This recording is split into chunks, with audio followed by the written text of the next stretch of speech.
שלום וברכה, ברוכים הבאים, תודה רבה לכל הנוכחים, tous les présents.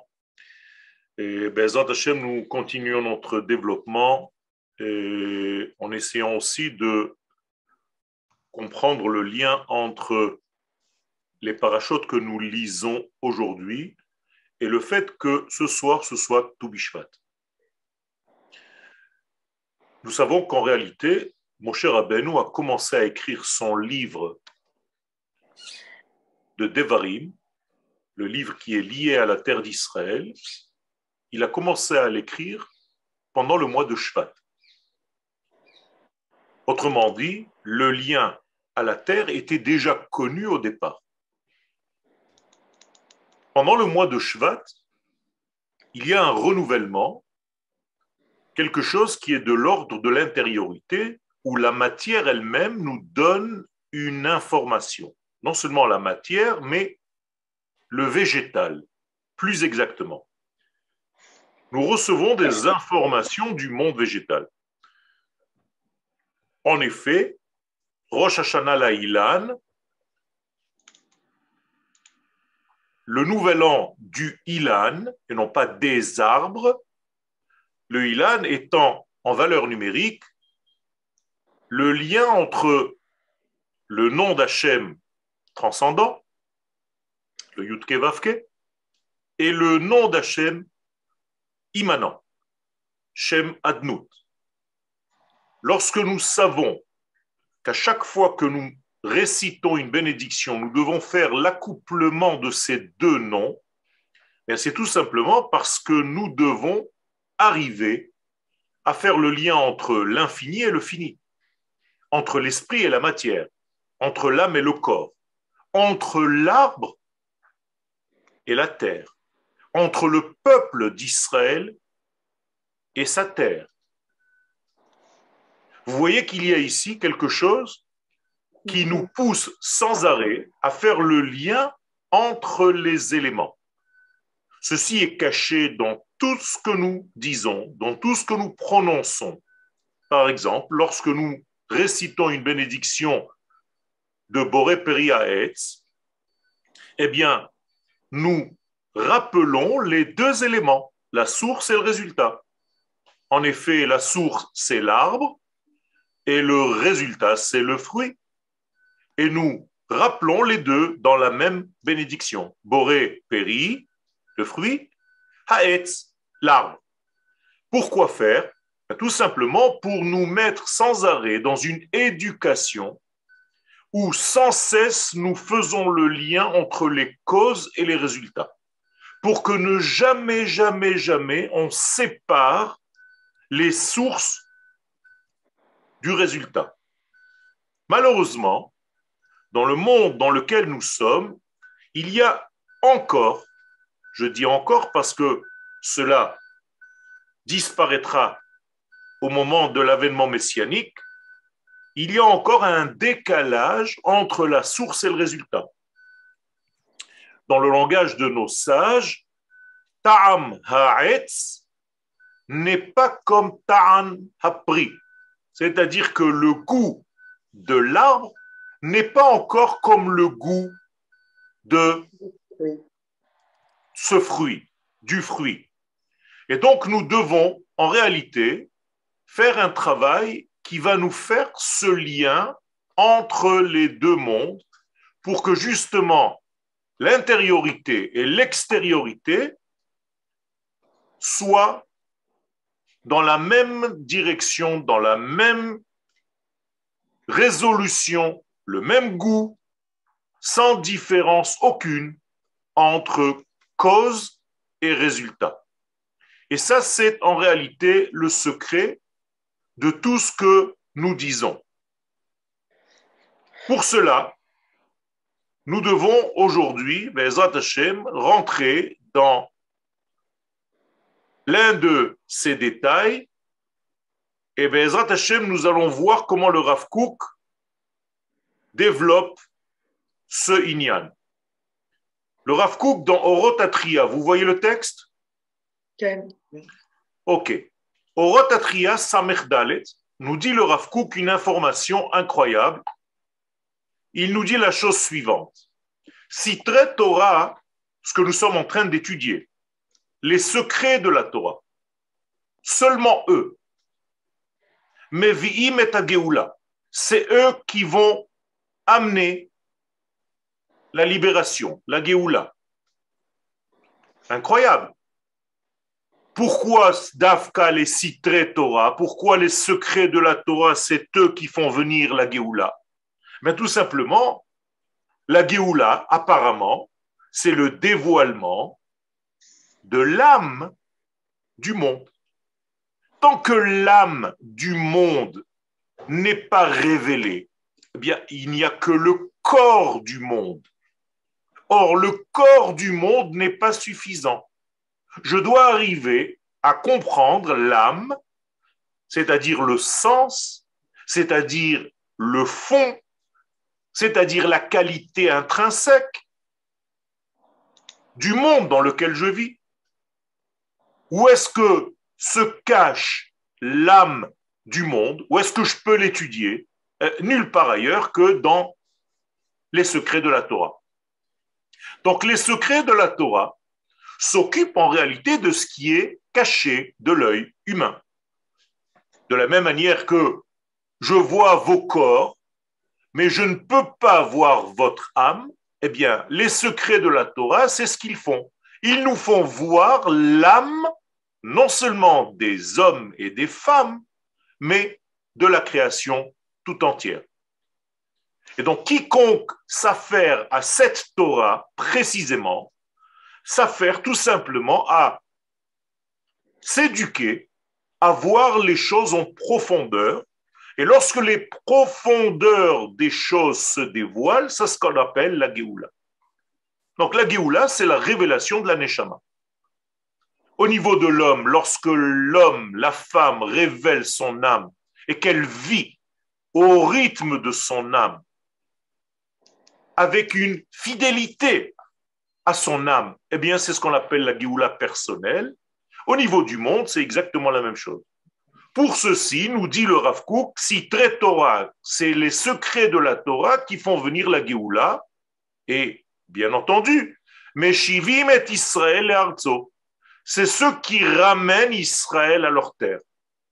C'est-à-dire, si vous voyez des gens qui ne comprennent pas l'importance de la Aliyah, l'importance de vivre sur la terre d'Israël, c'est tout simplement qu'il leur manque cette étude. Et cette étude commence à réveiller et à chatouiller la Neshama, à tel point que quelqu'un qui commence à toucher à cette étude ne reste pas trop longtemps en exil. Il va faire le pas quelques mois, quelques temps après le début de son travail. Encore une fois, parce que la terre d'Israël, au niveau des terres, c'est la terre la plus intérieure, comme l'âme du reste de la planète. Eh bien, de la même manière qu'il a commencé à étudier l'âme des choses au niveau des secrets de la Torah, mais c'est la même chose, il ne peut plus supporter rester à l'extérieur, il va commencer à chercher l'intériorité dans tous les domaines de sa vie, y compris au niveau géographique. Et donc, le temps ne va pas tarder où il va faire ses valises et rentrer en terre d'Israël parce qu'il a commencé à toucher à cette Torah. Continue le Rav, mi penesh Torah emet, parce que la Torah de la vérité, écoutez bien cette précision, les sages appellent cette Torah la Torah de la vérité. Bizarre, ça veut dire quoi? Que le reste de la Torah c'est du mensonge? Non. Alors qu'est-ce que ça veut dire la Torah de la vérité? Bien, c'est une Torah qui touche l'entité. En effet, le mot émet prend en compte et en considération une entièreté. Vous voyez la lettre première de émet, c'est le Aleph. Vous voyez la dernière lettre de émet, c'est le Tav. Donc je suis obligé de prendre les choses de A à Z, entre guillemets, de Aleph jusqu'à Tav en hébreu. Et au milieu, réellement, la lettre du milieu, c'est le même. Donc en réalité, la Torah du Hémet, c'est la Torah qui englobe et qui embrasse une totalité, ce que ne fait pas le reste de l'étude. Excusez-moi, comment on dit appartenance en hébreu? Shayachut. Merci. Shayachut, shayach, j'appartiens. Donc, Be'oz Hegiona Hapnimi, étant donné qu'elle a une puissance d'une logique intérieure, pas extérieure. On n'est pas en train de parler de la logique humaine forcément, on est en train de parler d'une logique divine qui, bien souvent, nous dépasse, il faut le dire. Doreshet beharchavata. Et cette éducation-là, dans l'intériorité des choses, dans la vérité des choses, de Aleph jusqu'à Taf, de A jusqu'à Z, eh bien, ça doit prendre en compte une totalité. Et quand tu prends en compte une totalité, Doreshet beharchavata, tu t'élargis. Parce que tu n'es pas focalisé sur quelque chose qui est là, présent, au moment où tu es seulement. Regardez l'inverse, je vous l'écris ici, de Emet, c'est Sheker. Qu'est-ce que c'est Sheker? Ce sont 3 lettres de l'alphabet hébraïque, mais qui sont collées les unes aux autres. C'est-à-dire le Shin, le Kouf et le Resh. Autrement dit, qu'est-ce que c'est que le mensonge? Le mensonge, c'est de voir ici et maintenant dans le secteur que tu es en train de développer à ce moment-là. Mais en réalité, tu ne prends pas en compte le passé, tu ne prends pas en compte le futur, tu ne prends pas en compte l'entièreté de l'image, tu n'as pas une image globale. Donc ça s'appelle un sheker. La Torah du Hémet, elle prend en compte la totalité des choses. Il y avait une question? Oui. Est-ce qu'on peut dire justement par rapport à ça, Sheker, que c'est également, j'allais dire déjà à la fin de l'alphabet, donc ça c'est extrémiste, c'est pas le début. Et peu importe où ça se trouve, si j'avais pris Bet Gimel Dalet, c'était la même chose. Parce que Bet Gimel Dalet, c'est aussi un vêtement, mais c'est en même temps la traîtrise, Boged. C'est pareil. C'est-à-dire que quand tu vois que le vêtement des choses, eh bien, tu es un traître. Maintenant, mon deuxième point que je voulais dire, c'était par rapport à Sheker, le fait aussi que les lettres elles sont dans le désordre alphabétique. Est-ce que Elles ne sont pas dans le désordre. Elles sont Koufreshin dans l'ordre, non? D'accord, juste un tout petit peu. Mais ce qui nous intéresse maintenant, c'est qu'elles sont effectivement dans le désordre, comme tu dis, mais encore plus fort collées. C'est-à-dire, je ne vois qu'un extrait. Je ne vois pas une totalité. C'est d'ailleurs ce que fait le journalisme aujourd'hui. Ce sont les spécialistes des extraits d'images, des extraits de paroles. C'est-à-dire que d'une conférence de 1 heure et demie, ils vont prendre 2 mots qui n'ont aucun rapport avec le contexte, peu importe, mais quand tu les entends dans le contexte, ça a toute une autre définition. Et eux, ils ont l'intelligence, dans le sens négatif, de prendre une image. Alors tu vois un soldat israélien tirer, tu vois juste ce qui intéresse le journaliste pour salir l'image qu'il est en train de diffuser. Eh bien, c'est exactement le mensonge. La Torah de la vérité ne supporte pas ça. Elle a une logique intérieure divine qui demande un élargissement de la neshama. C'est-à-dire qu'elle doit prendre en compte une totalité, et pas seulement la totalité de toi, monsieur, madame individuel, Hashlema shel ha'uma, de la nation tout entière d'Israël. Regardez immédiatement où la Torah de la Kabbalah nous hisse. Elle ne veut pas prendre en compte ta petite vie privée. Elle sait que dans ce moment-là précis, tu es dans une angoisse, mais tu as perdu l'image globale, l'image du tout. Et ça, c'est en réalité la faute.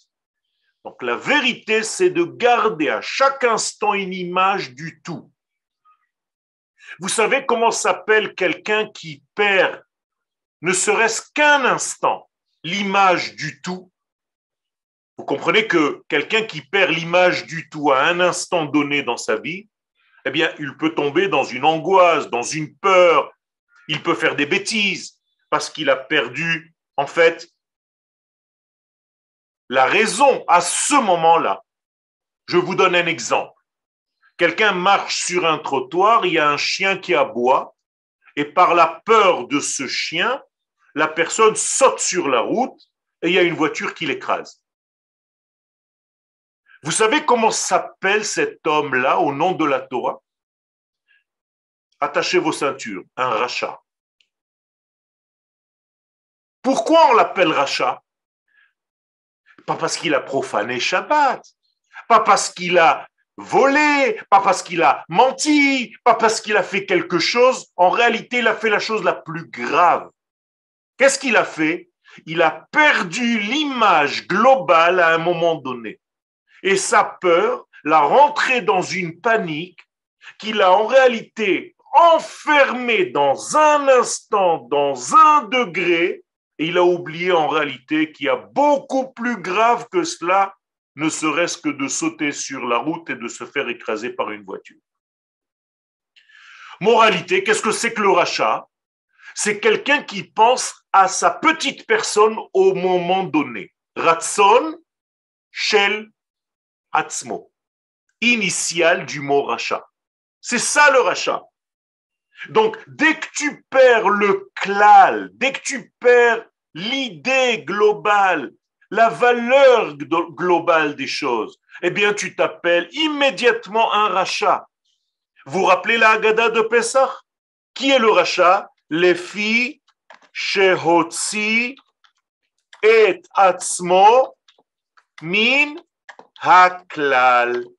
Et alors, qu'est-ce qui se passe? Kafar ba'ikar. Il a perdu l'essentiel. Ça, c'est le rachat.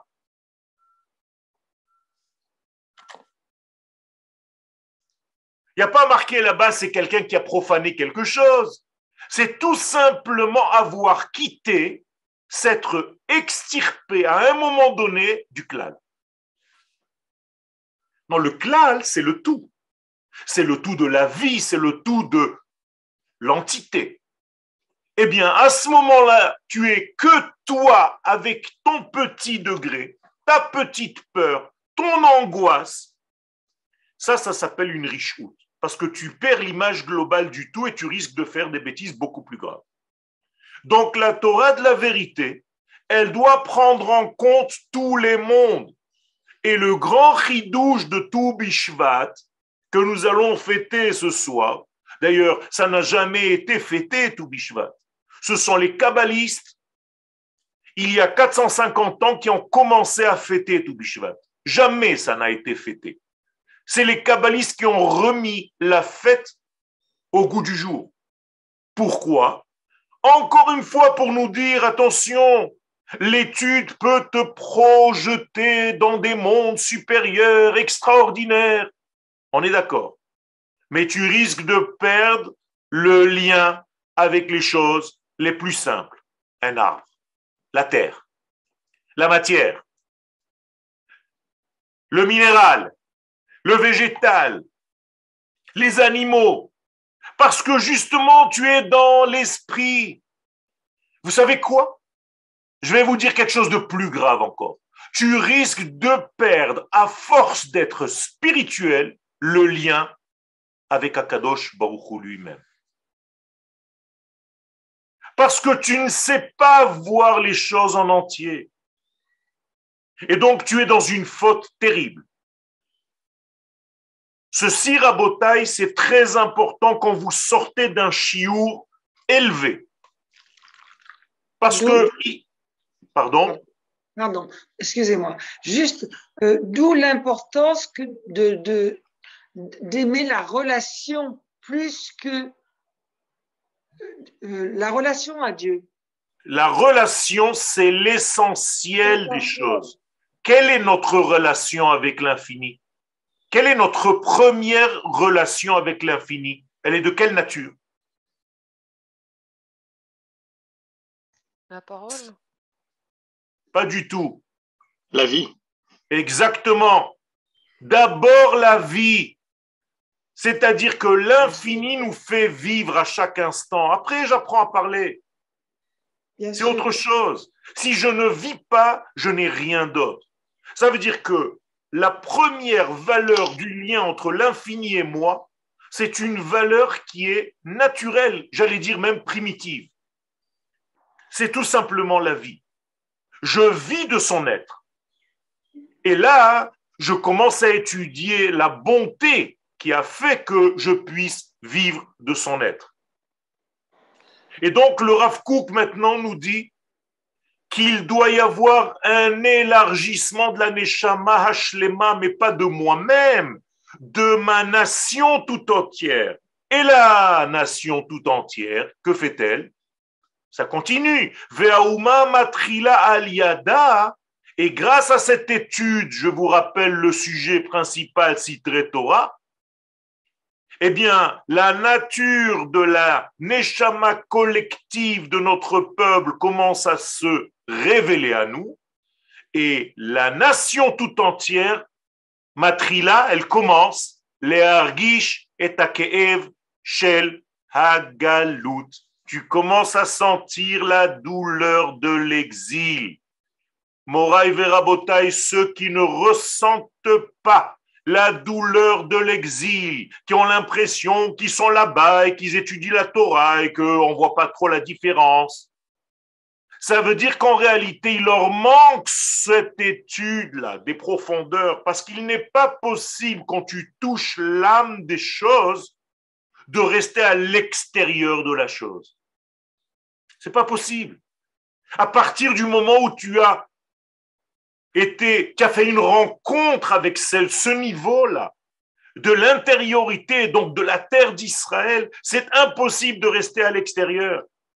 Et non seulement au niveau territorial, on parle ici pas seulement de galoute superficielle, tu ne peux plus étudier autrement qu'en apportant aussi la valeur intérieure à chaque degré de Géoula. Je vous ai dit déjà que la Géoula, c'était le dévoilement des secrets des choses. Et donc, même au niveau de la Torah, ça se reflète. Ve'ech, et là, il va rentrer dans les détails. She'if shar klal, on ne peut pas, aucunement, ne cherchez pas, chez Tziviona Yetzel la Poal, de dévoiler ton identité la plus profonde, on appelle ça un tzivion en hébreu, tu ne peux pas le dévoiler, ce tzivion-là. Kolzman shehi troussa ou troufa aladmat necha. Tout le temps qu'elle est dans une terre étrangère à sa structure naturelle. Le peuple d'Israël, donc, ne peut pas se révéler, donc ne peut pas révéler la volonté de Dieu, puisque son rôle, c'est pas de se révéler lui-même. Qu'est-ce qu'il a à l'intérieur de lui, le peuple d'Israël? C'est pas, ouais, on est un peuple. C'est les valeurs du divin qu'il véhicule dans ce monde. Eh bien, ça ne peut pas sortir tant que la nation ne se trouve pas sur sa terre. Si tu ne sens pas cette souffrance, c'est que tu es très malade. Parce que notre but ne peut pas se réaliser. Nous sommes là pour révéler cette identité divine, infinie. Mais je ne peux pas le faire en dehors de ma terre. Là-bas, je suis dachouf vesachouf. C'est-à-dire, je suis bousculé par l'ambiance environnante, qui n'est pas la mienne. Et je suis sachouf, on m'emporte dans un mouvement qui n'est pas le mien. Et donc, tout doucement, tu t'endors, tu t'habitues. Au début, tu vas commencer à mettre un petit arbre de Noël. Oh, c'est pas grave, c'est sympathique, c'est chaud. Et après, tout doucement, un petit truc, et les enfants commencent à partir dans une école où on commence à leur enseigner des choses qui n'ont aucun rapport avec ton histoire, avec ta structure, avec ta base. Tu es en train de massacrer cette notion qui s'appelle le peuple. Ah oui, mais moi je les ai mis dans une école juive. C'est la même chose. Tu es dans une ambiance, dans une bulle qui n'est pas la tienne. Aval. Donc, tout le temps que cette lumière de la Torah supérieure, on parle maintenant des secrets, attention, hein, il est fermé et en plus de ça, il est menotté, comment on dit, avec des menottes, Oui. muselé, Ligoté, ce que vous voulez.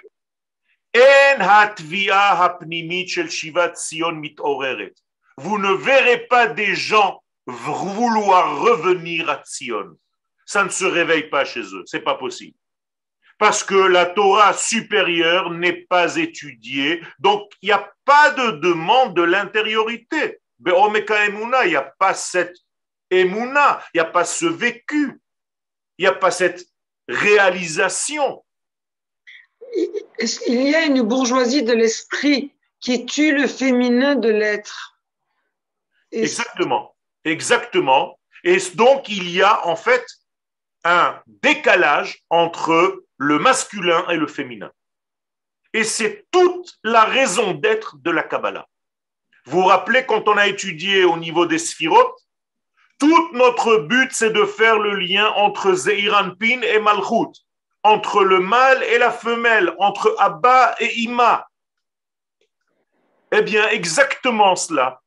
Il y a un genre de degré intellectuel qui est faux, qui en réalité masturbe l'esprit d'une manière occidentale, qui n'a aucun rapport avec la Torah d'Israël, qui te permet de devenir, de philosopher, de parler, de citer avec un langage châtié pour ne pas que tout le monde comprenne et que tu sois élevé par rapport à ceux qui t'écoutent. Mais tout ceci en réalité plane dans les airs, n'a pas d'aboutissement, n'a pas sa partie féminine. Et donc même dans la Torah, vous allez avoir cette masturbation de l'esprit. Alors on va s'occuper de gématriot et on va donner des chidushim et des votes et des... Mais ça ne sert à rien. C'est une Torah qui n'est pas vécue. Et surtout, qu'elle ne joue pas son rôle essentiel, c'est de révéler l'un dans ce monde. Parce que cette unité divine ne se révèle que sur cette terre. Malheureusement, c'est comme ça. Ou heureusement, c'est comme ça. C'est Dieu qui le décide et pas nous. Goy echad ba'aretz. Et donc, jamais ça se réveillera. Il n'y a pas de Shiva Tzion, il n'y a pas le désir de revenir à Tzion. Alors il te dit, oui, il y a d'autres sortes de réveils. Oui. Si tu te réveilles en dehors de la terre d'Israël parce qu'on te fait des misères, et que tu as des soucis, et qu'il y a des hyper cachers, et des Charlie Hebdo, et des machins, et des attentats. Ah oui, si tu te réveilles pour ça, vers Redifot, parce qu'on te poursuit, chez la Oumot, les nations du monde te poursuivent. Eh bien, ce réveil-là, Eina ki imitorerut mikrit, ce n'est pas un vrai réveil. C'est un réveil qui est dû au hasard des choses et non pas un réveil qui est lié à l'essence même. Et c'est pourquoi en France, malheureusement, et je le dis malheureusement, les Juifs sont champions du monde des commémorations. Ah, ils adorent les commémorations. On s'habille, on met une kippa noire et on va commémorer. Ça, pour ça, c'est les champions du monde. Parce qu'ils sont coincés dans le passé. Alors que nous allons vers le futur. Et donc, c'est une itorerut mikrit. Shel tserouf. C'est tout simplement parce qu'il y a eu des coïncidences. Et donc, on a fait des misères aux Juifs. Et donc, les Juifs se réveillent, lèvent leurs valises. Mais au moment où ça va se calmer, ils vont reposer les valises. Tout simplement parce que c'est une itoreut mikrit. C'est un hasard. Ça ne peut pas tenir. Rabotai Rav Kook, hein? Tout ce que je suis en train de vous dire, c'est Orotatria, les lumières de la résurrection. Ah, Quel? et est-ce que finalement, vous avez parlé donc de on doit vivre la Torah, mais est-ce que même aujourd'hui, j'ai envie de dire, tant qu'on n'a pas le Beth Amikdash, c'est pas pleinement vécu. On est encore dans un stade intermédiaire. Tout à fait. Mais on est déjà dans l'application des choses. Qui mieux que toi, Yaakov, sait que le judaïsme, c'est pas du noir et du blanc. C'est un processus. Et donc, c'est pas ou tout ou rien. Si tu peux faire la moitié d'un Shabbat, tu vas dire non parce que l'autre moitié, tu vas le profaner. Alors tu dis, alors autant profaner tout le Shabbat. C'est pas comme ça que ça marche. Si pendant Yom Kippourim, tu dois manger, alors tu te dis, alors je me fais un couscous et c'est fini. C'est pas comme ça que ça marche. Alors on fait avec ce qu'il faut, on fait avec le temps dans lequel nous sommes, mais ça n'a pas enlevé en aucun cas la mitzvah de venir s'installer sur notre terre. Et on fait tout pour arriver à l'étape suivante de la construction du temple. Bien entendu. Donc, si tu te réveilles à cause des tsarot qui sont faites au peuple d'Israël, eh bien, c'est seulement passager.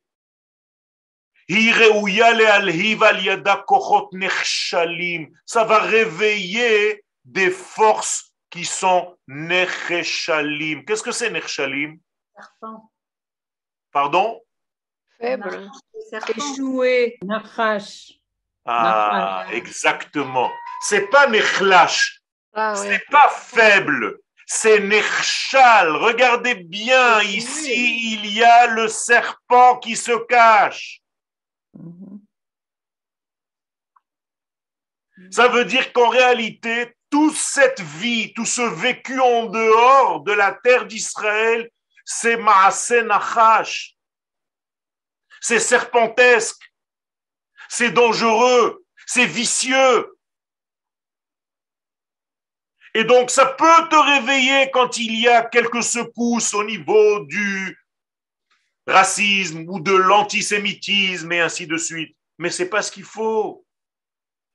Le Rav va dire ce qu'il faut. Aval yesod hachaim, le véritable fondement de la vie. Le vrai. Mouchrach, obligé l'avo qu'il vienne.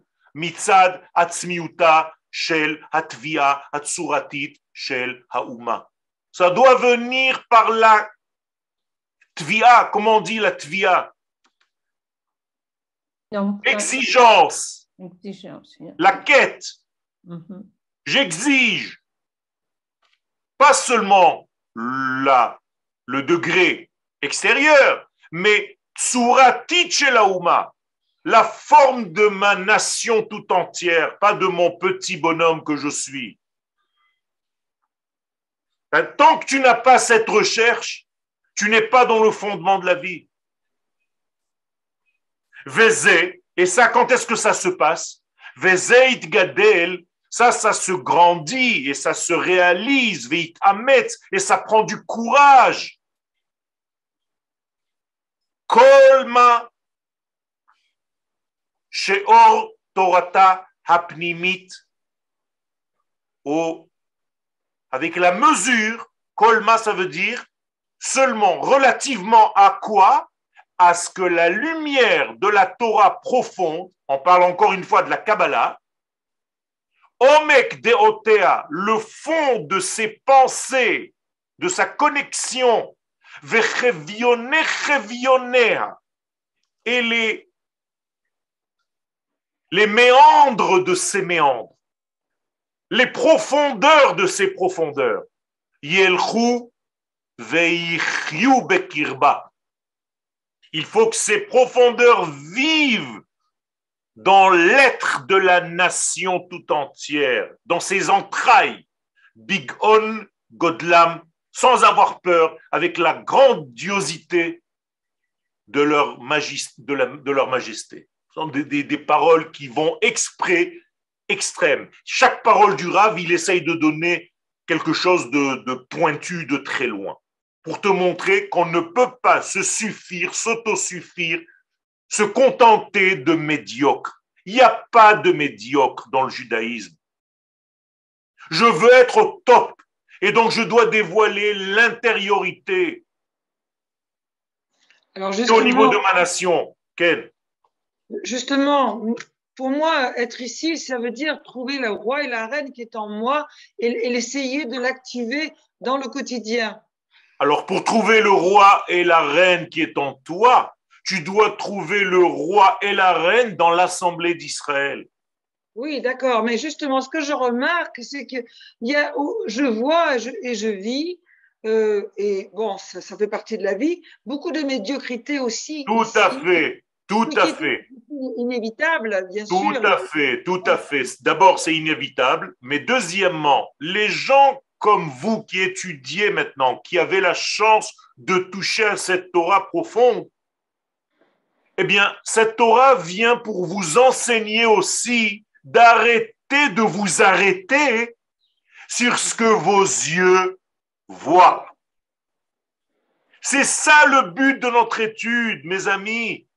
Toujours l'intériorité, revenir. C'est de commencer à comprendre qu'il se passe des choses que tu ne vois pas forcément avec tes yeux de la chair. Sinon, tu retombes dans le même piège.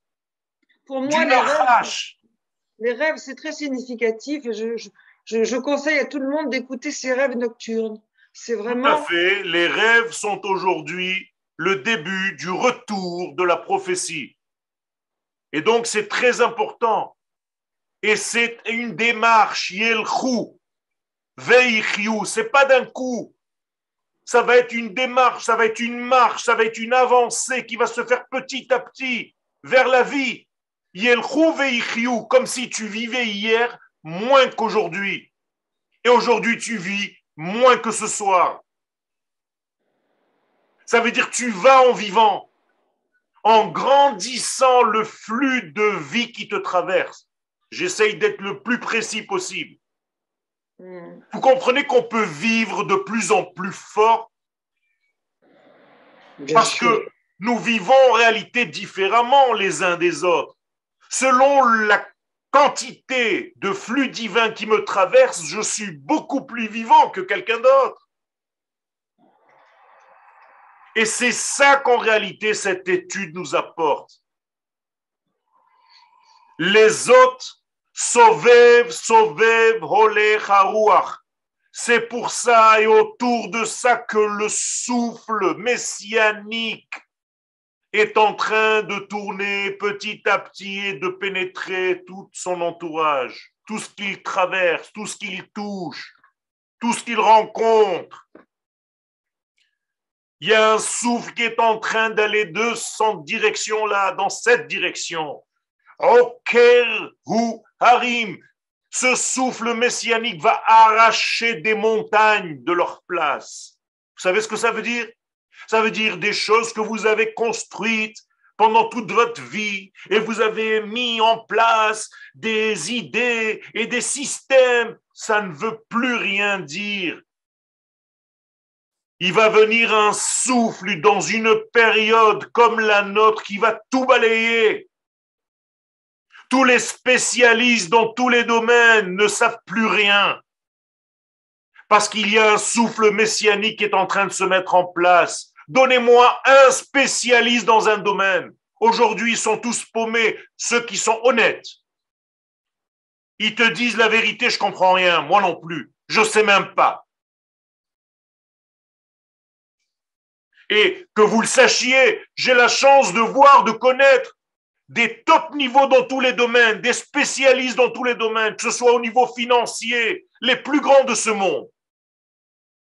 Et ils me disent entre quatre murs, Yoël, on ne comprend plus rien. Je suis dépassé.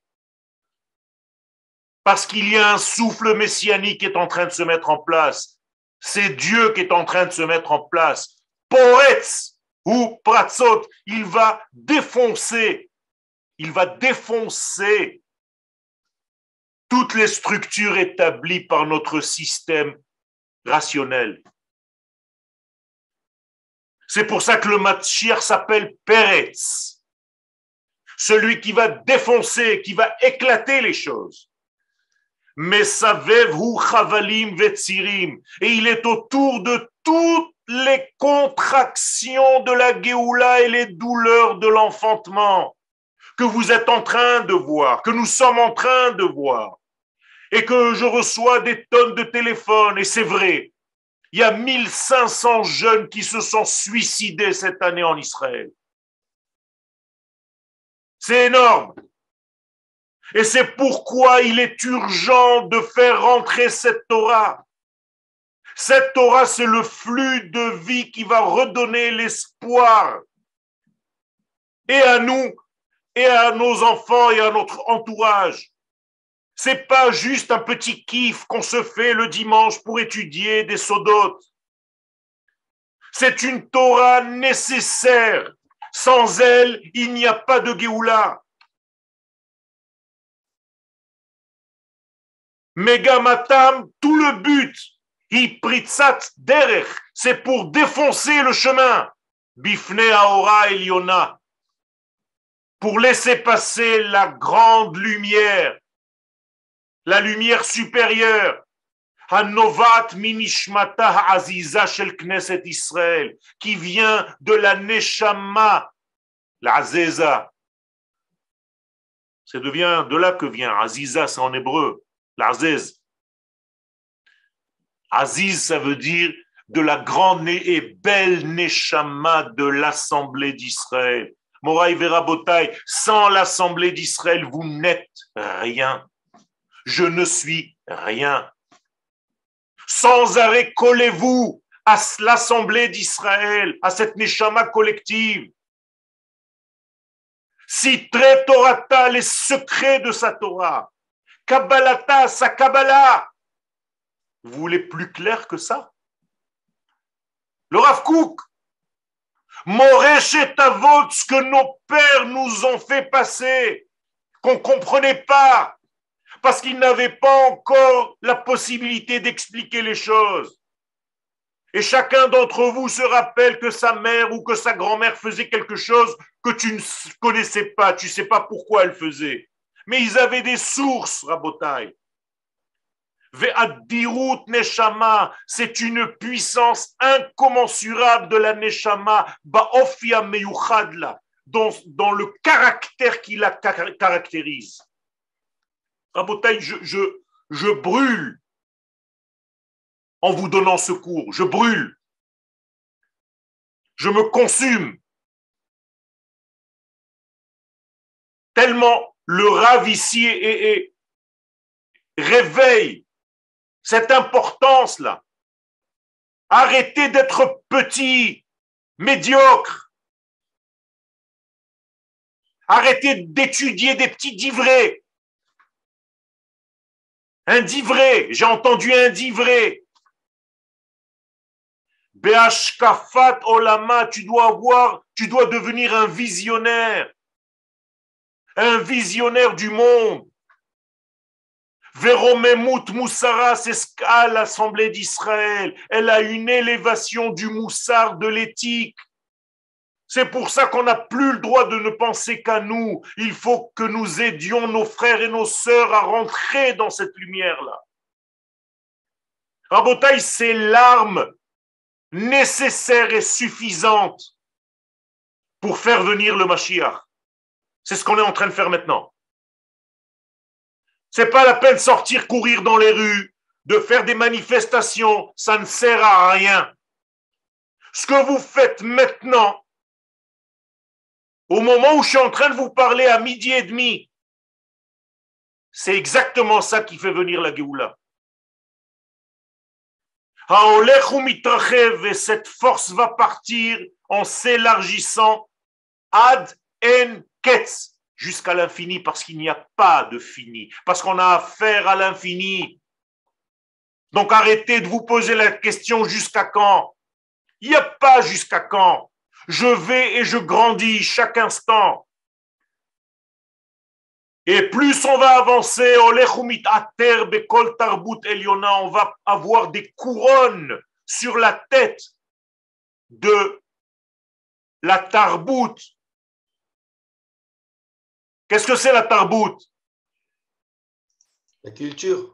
La culture, mais pas la culture d'ici, la culture supérieure.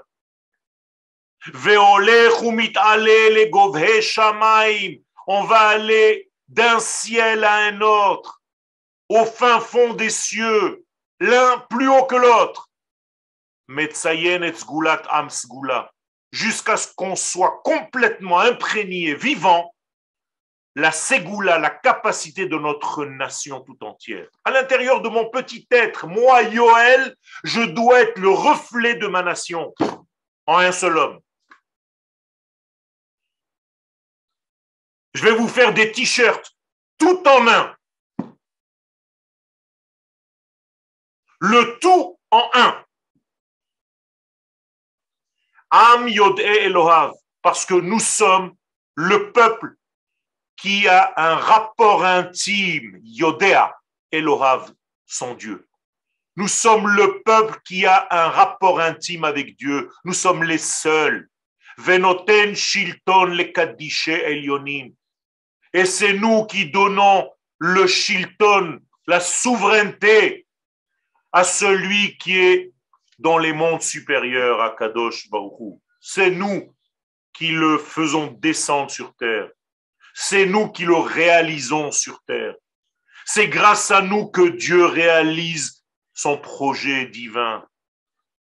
Rabotaï, ce sont des choses énormes, énormes. Et c'est ça l'importance de notre étude. Et quand vous allez manger tout à l'heure un fruit de la terre d'Israël, vous allez comprendre qu'en réalité, vous ne mangez pas un fruit, vous mangez Dieu. Vous intériorisez du divin à l'intérieur de ce fruit. Vous amenez dans le monde et dans votre corps encore et encore du divin. Vous vous rendez compte de cela? Rabbi David Abraham Azoulay dans le Chida nous dit que les fruits que nous mangeons en Eretz Israël sont de la même hauteur, de la même catégorie que la manne qui tombait du ciel. Vous comprenez ce que ça veut dire? Ça veut dire que la manne qui tombait du ciel, elle s'habillait dans tous les membres du corps, il n'y avait même pas de déchets. C'est comme ça que doit être la nourriture que tu manges. Lechem abirim, hanivla ba'evarim, un pain majestueux qui s'imprègne dans tous les membres de ton corps et qui te fasse grandir, t'épanouir, t'élargir pour devenir encore plus un canal de la lumière divine dans ce monde. Merci de m'avoir suivi. Merci de rentrer. Toda Rabba. Merci de rentrer dans tous ces cours. Je remercie tous. Merci à tous. Je remercie tous ceux qui font partie de ce grand projet que j'ai mis en place il y a une quinzaine d'années dans cette Amouta de Orot et de Kelim. Tous les rabbanim qui participent et vous, sans lesquels il n'y a rien qui puisse se faire. Baruch Hashem, que vous êtes associés à tout ça, partagez cette grande nation que nous sommes. Toda Rabba et Chag Sameach. Merci, Rav. Merci.